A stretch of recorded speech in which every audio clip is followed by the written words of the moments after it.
Сіздермен достар, мен бүгін сіздерге отбасында асыл сөз айтудың маңызы неде деген сұраққа жауап беріп көрейін. Ол сөздің маңызы өте зор.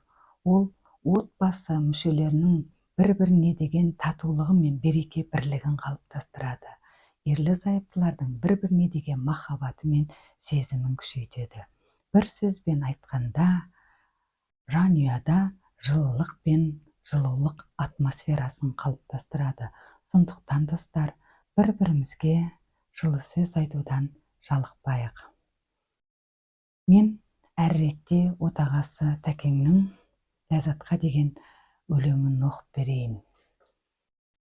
Жаныма еріп, тапсырып маған тағдырды, өткердім өмір өзіңменен сан қырлы, қиналсақ та күресе білдік бірлесіп, елемей жауған қар менен нөсер жаңбырды. Қапысыз сеніп, естің менің жаныма, кір түсірмей адал жарлық арыңа. Қос өзендей бірге аққан өмірде, бірге үрледік асқақ шыңды тауыма. Жаным деп жаныма хош санадың мен, Тәке деп ақсұңқарға баладың сен. Бекзаттық пен биіктік парасатты ұқтырдың айналаңа қабағыңмен. Сақтадың отбасының тыныштығын, тасыттым өзіңменен ырыс туын.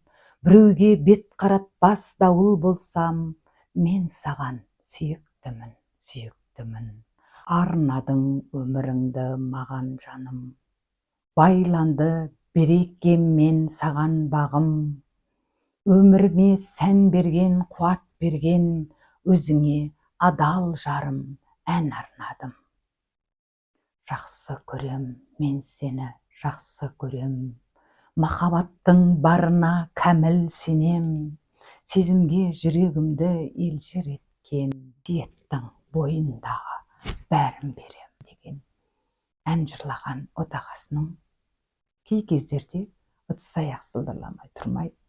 Сол кездерде осы жақсы әндер мен асыл сөздерін еске алып кешіруге тура келеді. Асыл сөздер айтып, бір-бірімізді қуантып, кешіріп жүрейік достар. Келесі кездескенше сау саламат болып отырыңыздар. Өпіл басып, қолдап отырыңыздар.